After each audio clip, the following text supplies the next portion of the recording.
एक लंबी गहरी सांस लीजिए और धीरे धीरे छोड़ दीजिए। अब आंखें बंद कर लीजिए और चलिए एक ऐसे सफ़र पर जहां हर कदम नींद की ओर ले जाता है। बहुत दूर, शहरों के शोर से परे, चिंताओं से अलग, एक घाटी है, सितारों की घाटी। यह कोई साधारण जगह नहीं। यहाँ रात को सितारे ज़मीन पर उतरते हैं, घास की पत्तियों पर टिमटिमाते हैं, नदियों की लहरों में झिलमिलाते हैं। यहाँ पेड़ भी सोते हैं, हवा भी लोरी गाती है और चांदनी तक तुम्हें सुलाने आती है। शहर में रहता था एक युवक, आरव। दिमाग में रोज की दौड़, नींद गायब, दिल बेचैन। हर रात जब सब सो जाते, वो करवटें बदलता। कभी मोबाइल स्क्रॉल करता, कभी खिड़की से बाहर देखता। एक रात उसकी बालकनी में आया एक अजनबी बुजुर्ग। धोती, लंबी दाढ़ी, लकड़ी की छड़ी और आंखों में चमक। वो बोले, तू थका हुआ है बेटा? अगर सुकून चाहिए तो सितारों की घाटी में चला जा। आरव मुस्कुराया, क्या वो असली जगह है? बूढ़ा बोला, हाँ, लेकिन वहां जाने के लिए भागना नहीं, धीरे चलना पड़ता है। अगले दिन आरव ने काम बंद किया, मोबाइल बंद किया और निकल पड़ा नींद की ओर। पहला पड़ाव था नींद का जंगल, जहां पत्तियां लोरी गाती थीं। हर कदम पर मिट्टी की सोंधी खुशबू मिलती, पक्षियों की आवाज़ धीमी, हवा जैसे थपकी दे रही हो। वो हर पेड़ को देखता, हर सांस को महसूस करता। कुछ दूरी पर एक झरना, शांत जल, चांदी सा चमकता। वो बैठ गया, हाथ डाला पानी में, जैसे सारी चिंता बह गई। दूसरा पड़ाव, सपनों की नदी। आरव ने नदी में उतरकर आंखें बंद की। अचानक वो पुरानी यादों में खो गया। बचपन की गर्मी की छुट्टियां, दादी की कहानियां और माँ की गोद। पानी हर याद को बाहर ला रहा था और हर स्मृति उसे हल्का बना रही थी। तीसरा पड़ाव, चिंता का पुल। एक पुराना लकड़ी का पुल, नीचे तेज बहाव, लेकिन ऊपर बस शांति। उसके हर कदम के साथ दिमाग से एक बोझ उतरता गया। कल की मीटिंग, पुल पर गिरा, वो अधूरी ईमेल, फिर आया बहाव में बह प्रकाश गई। का झरना। ये झरना अजीब था। उसमें न पानी था न ध्वनि, बस सुनहरी रोशनी गिर रही थी। जैसे ही आरव उसके नीचे गया, उसकी आंखों की थकावट बिल्कुल उतर गई, मानो आंखें भी मुस्कुरा रही थीं। अब अंतिम पड़ाव, शांति की हवा। यह हवा कोई सामान्य हवा नहीं थी। यह सांसों में उतरते ही मन तक पहुंचती थी। आरव लेट गया, हवा के साथ बहने लगा। धीरे धीरे उसका शरीर हल्का, उसका मन मौन और उसकी आत्मा मुक्त हो गई। और फिर उसने देखा सितारों की घाटी। घाटी में उतरते ही लगा जैसे समय रुक गया। हर पेड़ पर तारे लटक रहे थे, हर फूल पर चांदनी टिकी थी, हर हवा मीठी लोरी बन चुकी थी। घाटी के बीच में एक झोपड़ी, उसमें रहती थी दादी आनंदा। उनकी आंखों में आकाश था और आवाज में झरनों का मधुर संगीत। वो बोली, बेटा, तुम आ गए। यह नींद तुमसे नहीं भागेगी, ये खुद तुम्हें बाहों में भर लेगी।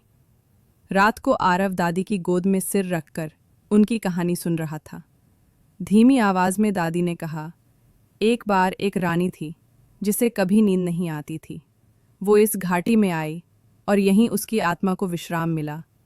आरव सुनते सुनते धीरे धीरे नींद में चला गया। सुबह हुई, आँख खुली। वो वर्षों बाद खुद को ताज़ा और हल्का महसूस कर रहा था। उसने घाटी को देखा, हवा को महसूस किया और आंखें बंद कर लीं। अब उसे लौटना था, लेकिन वो इस घाटी को अपने अंदर लेकर जा रहा था, वापस शहर में। अब आरव ने एक यूट्यूब चैनल शुरू किया, सितारों की घाटी। हर रात वो कहानी सुनाता, धीमी, शांत, भावनात्मक। लोग सुनते सुनते सो जाते। किसी को माँ की याद आती, किसी को अपना गांव, किसी को पुरानी लोरी, किसी को खोई नींद मिल जाती। अब तुम ये कहानी सुन रहे हो तो अपनी आंखें बंद करो, एक गहरी सांस लो और कल्पना करो तुम भी उसी घाटी में हो, जहाँ हर पेड़ तारे ओढ़े हैं, जहाँ हवा खुद लोरी है, जहाँ हर रात बस तुम्हारी है। अब समय है सोने का। आराम से लेट जाओ, धीरे धीरे सांस लो और इस घाटी में उतरते जाओ, जहाँ हर तारा तुम्हें नींद की झप्पी देता है। शुभ रात्रि, मीठे सपने और एक शांतिपूर्ण नींद। बहुत दूर एक शांत और सुंदर गांव था, चांदनी गांव। ये गांव ना तो बहुत बड़ा था, ना ही बहुत छोटा, लेकिन इसमें बसने वाले लोग बड़े ही सरल, सीधे और सच्चे दिल के थे। यहाँ ना कोई शोर था, ना ही कोई भाग दौड़। बस थी तो हर तरफ हरियाली, पक्षियों की मीठी आवाज़ें और हवा में फूलों की खुशबू। इस गांव में एक बूढ़े बाबा रहते थे। नाम था हरिदास बाबा। उनके बाल पूरी तरह सफ़ेद हो चुके थे, लेकिन उनका चेहरा हमेशा मुस्कुराता रहता था। बाबा हर शाम गांव के बच्चों और बड़ों को एक पेड़ के नीचे इकट्ठा करके मीठी मीठी कहानियाँ सुनाते थे। उनकी कहानियाँ धीरे धीरे सुनाई जाती थीं, जैसे कोई ठंडी हवा रात के कानों में गुनगुना रही हो। एक दिन की बात है, आसमान बिल्कुल साफ था और चाँद अपने पूरे रूप में चमक रहा था। हरिदास बाबा ने अपने चबूतरे पर बैठकर सबको बुलाया और कहा, आज मैं तुम्हें एक ऐसी कहानी सुनाऊंगा जो तुम्हारे सपनों में भी चलेगी। तो अपनी आँखें धीरे धीरे बंद कर लो और मेरी आवाज़ को अपने दिल में उतरने दो। सभी लोग चुपचाप बैठ गए। हवा में हल्की ठंडक थी और दूर कहीं से मेंढकों की टर्र टर्र की आवाज़ आ रही थी। बाबा ने धीरे से कहना शुरू किया, बहुत समय पहले की बात है। एक लड़की थी जिसका नाम था राधिका। राधिका एक छोटी सी झील के किनारे अपने माता पिता के साथ रहती थी। वह झील बहुत ख़ास थी क्योंकि उसमें हर पूर्णिमा की रात को एक नीला कमल खिलता था। नीले कमल को देखने दूर दूर से पक्षी आते, हवाएं थम जातीं और झील का पानी जैसे रुककर उसकी खूबसूरती को निहारता। राधिका का सपना था कि वह एक बार उस नीले कमल को छुए, लेकिन उसकी माँ कहती थीं, नीला कमल सिर्फ उन्हीं को दिखाई देता है जिनका मन बिल्कुल शांत हो, जैसे कोई झरना, न कोई लालच, न कोई चिंता। राधिका रोज़ झील के किनारे बैठती, आंखें बंद करती और मन को शांत करने की कोशिश करती। वह धीरे धीरे गहरी सांसें लेती, जैसे फूलों की खुशबू को अपने अंदर भर रही हो। हर रात जब हवा थमती और झील चुप हो जाती, राधिका आंखें खोलती, लेकिन कमल नहीं दिखता। फिर वह मुस्कुराकर कहती, शायद आज भी मेरा मन थोड़ा भाग रहा था। कोई बात नहीं, कल फिर कोशिश करूँगी। समय बीतता गया और राधिका की उम्र भी बढ़ती गई, लेकिन हर रात वह झील के किनारे जाती और अपने मन को शांत करने की कोशिश करती। वह अब अपने आसपास के पेड़ों, पत्तों, हवा और चांदनी को महसूस करना सीख चुकी थी। हर चीज़ उसे अब प्यारी लगने लगी थी। उसका मन अब बहुत हल्का हो गया था। एक रात जब पूर्णिमा का चांद आसमान पर चमक रहा था, राधिका झील के किनारे बैठी और आंखें बंद कीं। उसने कोई ख्वाहिश नहीं की, बस प्रकृति का आनंद लिया। और जब उसने धीरे धीरे अपनी आंखें खोलीं, तो देखा झील के ठीक बीचों बीच एक सुंदर नीला कमल खिल रहा था। उसकी पंखुड़ियाँ चांदनी में चमक रही थीं और उसका रंग इतना शांत था कि उसे देखकर आंखें अपने आप बंद हो जाईं। राधिका कुछ नहीं बोली, वह बस वहीं बैठी रही, मुस्कुराते हुए और उसकी आंखों से एक आंसू बह निकला।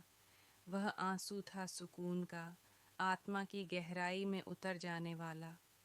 हरिदास बाबा की आवाज़ अब धीमी होती जा रही थी, जैसे कोई लोरी हो जो नींद की ओर ले जाए। देखा बच्चों, नीला कमल कोई फूल नहीं, वह तुम्हारा मन है। जब वह शांत होता है तभी सच्चा सौंदर्य दिखाई देता है। अब अपनी सांसों को महसूस करो और खुद को झील की तरह शांत बना लो। नींद खुद ब खुद आ जाएगी। बाबा की बात ख़त्म होते होते आधे से ज़्यादा लोग झपकी लेने लगे थे। हवा अब और भी शांत थी, पेड़ जैसे झूमते हुए लोरी गा रहे थे। जीवन में शांति पाना कठिन नहीं, बस अपने भीतर झांकने की आदत डालो और जो कुछ है उसे उसी रूप में स्वीकार करो। हर रात एक नई शुरुआत होती है और हर सपना एक नई दिशा देता है। इस तरह चांदनी गांव की रात एक और मीठे सपने के साथ पूरी हुई।